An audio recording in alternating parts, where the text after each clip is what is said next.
Welcome back to Statics 1. Today we're going to be talking about cross products. Cross products are used in the evaluation of moments, which we already talked about, which you know, of course, is the force times a perpendicular distance and has a compound. As you also probably know, it's a vector, and the units are compound units. So they're like a Newton meters or pound feet.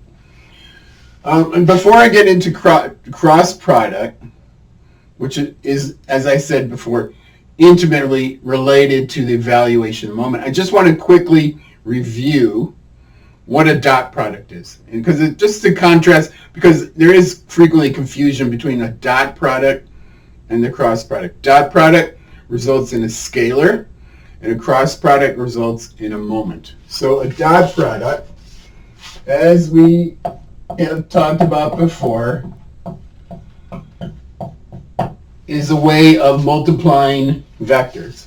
So if you have a vector A in 3D, and we're going to take the dot product, so we put a dot here, B, you should know that it's evaluated as AX, BX. In other words, multiplying the X components, and then add that result to the product of the Y components, and then we add that to the product of the Z components.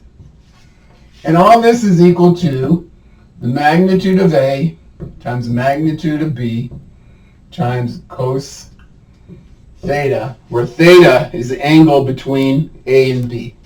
So if we have two vectors, A and B, and this is the value of theta, then the dot product of these two vectors equals AB cos theta, and it can be evaluated in this way if you know the Cartesian form.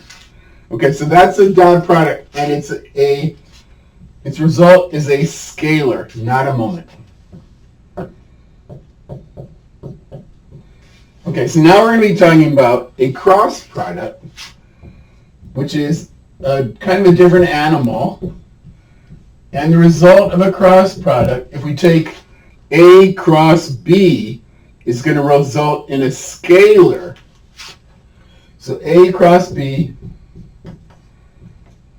and we just write it like that with the little x. When we say A cross B equals, and it's actually going to be equal to A, the magnitude of A, times the magnitude of B, times sine theta, times a vector, a unit vector, that's perpendicular to the plane formed by A and B. So it's a unit vector, and we'll call that C. Okay, so if we have our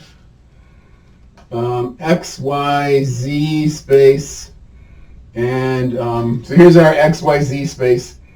X goes here, Y is here, Z is here, and we have two vectors that are in our XY plane.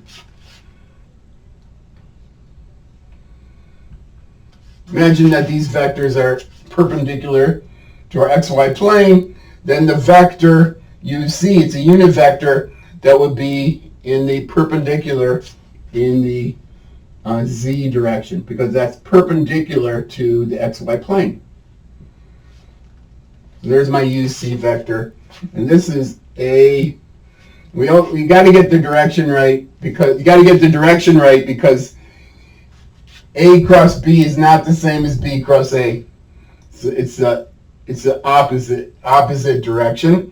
So if you're going counterclockwise, like from A to B, and we have some theta value here, then in fact the UC is going to be going vertically upward. Okay, so counterclockwise, just like we talked about for moments, counterclockwise is a positive moment. Okay, so we have a positive value.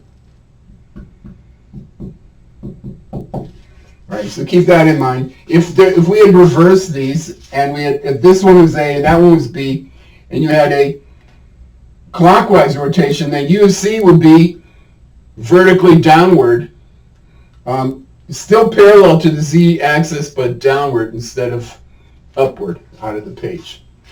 All right, so that's the cross product. And how do we evaluate the cross product? It's very different than the dot product. Remember the dot product, only the terms, when we expanded it, only the terms that had the same unit vector were kept. The other ones ended up being 0 because of this value here, the cos theta. Like cos of 90 is 0. So like I dot j just is 0, and that got thrown out. That's why we ended up with something like that. In this case, it's the reverse. All the terms like I cross I are going to be 0 because sine of 0 equals 0. So let me show you what I mean by that. So we're going to take this and expand this. And I'm going to write AXI. I'm just going to write A as in the Cartesian form. So AXI plus AYJ plus AZK cross. Okay, so that's my first vector. And I'm going to cross that with my B vector. B X I plus B Y J plus B Z K. All right, so here's my A vector, here's my B vector. This is in Cartesian form, nothing new here. Now we're going to expand these, and when we expand this, we just multiply each of these terms by each of these terms. So this term gets multiplied by these terms, that one gets multiplied by those terms, and that one gets multiplied by those terms. So you end up with 9 terms in all. And the interesting thing is that, let's just look at the first 2 terms, like AX, BX, and some of the rules like distribution, commutativity, I don't know if that's a word, are in like they are with multiplying. The same rules apply, so we can basically rearrange these. So we have AXI times BXI, we can rearrange as AX, BX, I cross I, like that. And I cross I, of course, is going to be like, if we just look at this, if we have I cross I instead of A and B, we end up with 1 times the sine of 0, which we know to be 0. So this term is actually going to go away. It's 0. And any other term like that, so like AYJ times AYJ cross BYJ, 0. Okay, all those terms with common values go to 0, and all the other terms are kept. So we are going to keep like AX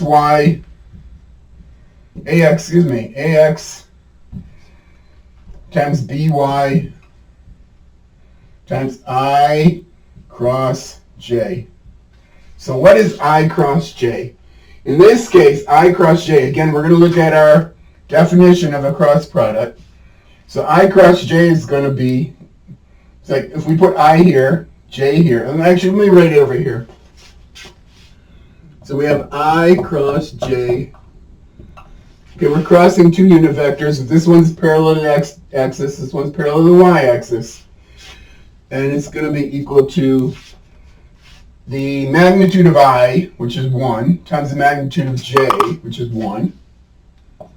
1 times 1 times the sine of the angle between I and J. So the sine of the angle between I and J is, between I and J, we have 90 degrees counterclockwise. So we end up with a sine value of 1. So in fact, all this gets kept.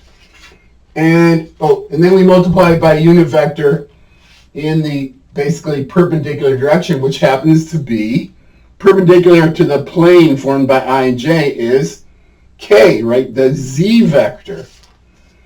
Or a vector parallel to the Z axis. So I cross J equals K. And we can use the same logic to say that J cross K equals I, and K cross I equals J. But if we invert these, so if I say J cross I, now the angle, instead of being 90 degrees, is negative 90 degrees. And this one's going to be equal to negative K. Okay, so we're going to use these kind of relationships in doing this expansion. I'm not going to write out all the terms. If you care to see all 9 terms and if you care to see all 9 terms and how these cross products like I cross J end up being K, or J cross K ends up being I, you can look in the textbook. It's there. But I will show you this sort of convenient form that's typically used to evaluate a cross product of 2 vectors. And to do so, I'm going to pause this, and I'm going to erase the board and then rewrite it so we have a little more room and we can do an example as well. And just as a reminder, remember that C equals A cross B is going to be equal to the magnitude of A times the magnitude of B times sine theta times a unit vector C, that's perpendicular to the plane formed by A and B. So we have a unit vector in that direction. So for example, if we have our x, y, and z coordinates, where are we? We're in x here, y here, z is upward, and now we're operating only in, imagine, it's not necessarily the case. We could have forces in all different directions, but imagine that we have a force, one vector here, like A vector, that's our vector A over here. We have another vector B, and we have an angle theta between them. So the cross product, in this case, because we have a counterclockwise rotation from A to B, is going to be a positive value, and it's going to be perpendicular to the plane that's formed by A and B. If A and B are in the xy plane, then our U of C vector, and let me do it in blue so we can see it, distinguish it. So here's our U of C vector. That's U of C. Let's talk about how we evaluate. And we already talked about there's this expansion of A and B where we throw out terms like I cross I, but we keep all the I cross J, I cross K, all those other terms. So we end up with something that looks like this, and I'll write it out, which is A cross B equals, and I have to copy it because I don't know it by heart, AYBZ. It's a little, and I don't expect you to know it by heart either, but let me write it down, and then I'll show you kind of an easy way of remembering it. So AYBZ minus AZBY times my unit vector in the I direction minus, this one will be AXBY, no, wrong. This one will be AXBZ minus AZBX. Is that right? Let me just double check. Yes, that's right. Times J, my unit vector, in the Y direction. And then we have a third term plus, and this one's going to be AXBY minus, AXBY minus AYBX times K. Right, let me just double check that I got it right. AXBY, AXBZ minus AZBX, AYBZ minus AZBY. Okay, times that. Okay, so remember, the cross product results in a vector. So that's why we have these 3 vector terms. This is the magnitude of the I vector, of the vector in the x direction. This is the magnitude of the vector in the y direction, magnitude of the vector in the z direction. There is a kind of a shortcut way of doing this that helps you to remember those values. And that's what I'm going to show you now. So what you write is A cross B, remember they're vectors, equals, and this is these bars are saying a determinant. And a determinant is a particular operator that's done on a matrix. We won't talk about what a determinant does, but we will show you how you evaluate it for a matrix. Now we're going to populate it first with I, J, and K, the vectors. And then we're going to put in the magnitude of the x, y, and z components of A, which would be AX, AY, and AZ. And now we're going to put in the x, y, z components of B, which would be BX, BY, and BZ. And now I'm going to show you how to do this multiplication. I'll show you first for the values, how you get these ones for the I vector. And then you do the same thing essentially for the J and the K. So what we're going to do is we're going to go on kind of a journey. We're going to start here in the corner at I, and then we're going to go to AY, BZ, and then we're going to come back this way, AZ, BY. Okay, so you follow that? So what we're going to do is we're going to say A cross B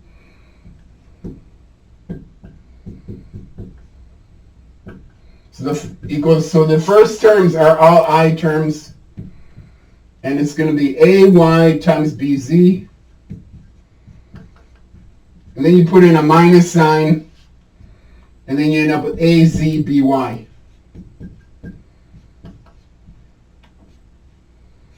All right. Now you do the same journey for the J values. In this case, and I'll do this in blue. Let's see how this turns out. You start in J, you go this way because you want to get all the values that aren't in the same column. Notice with the I, we omitted this column. So we're going to go from AX to BZ. Now we're going to return from AZ, BX. Easy as pie, right? So we're going to write here J times AX, let's get it right, times BZ minus, now we're making a return journey, AZBX. Okay, and then we do the same thing for the K. In this case, we're going to omit these values, and we're only going to use these values. So you're going to end up with AXBY minus AYBX. So you end up with K times AXBY minus AYBX. Okay, and there's one trick that you need to remember. We want to add these up, right? I and the J and the K. However, this one has a minus sign. Sorry, it just does. And this one has a plus sign. So we take the I values with this magnitude minus the J values, the J vector times that magnitude, plus the K vector times that magnitude. And I could put in like some simple, why don't I just do a simple one, like 1, 2, 3. So let's say that A equals I plus 2J plus 3K. And I'm going to say B equals, and I'll do it the reverse. I'll do it 4I plus 5J plus 6K. All right, everybody with me? You got to be. If you're not, rewind. Do it again. All right, now we're going to have A cross B. We're going to write I, J, K. And I'm going to write 1, 2, 3, because these are the values of the X, the magnitude of the I vector, J and K vector, 1, 2, and 3. And now we're going to do the same for the B vector. This is the BX value, BY, BZ. So we have 4, 5, 6. All right? And now we're going to do we're just going to do the evaluation.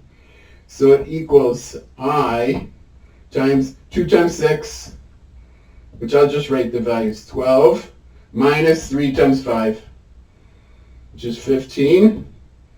And then we have minus J In this case, we're going to do 1 times 6, which is 6, minus 3 times 4, minus 12. That's going to be a j, and then we're going to have a k values. We have k, we have 1 times 5, which is 5, minus 4 times 2, which is 8. We have 5 minus 8. And so the result, in this case, would be I, or I'll write it this way, 3i, right? Oh, negative 3i, 12 minus 15, minus 6 minus 12. So that's negative 6, so it's plus 6 times j.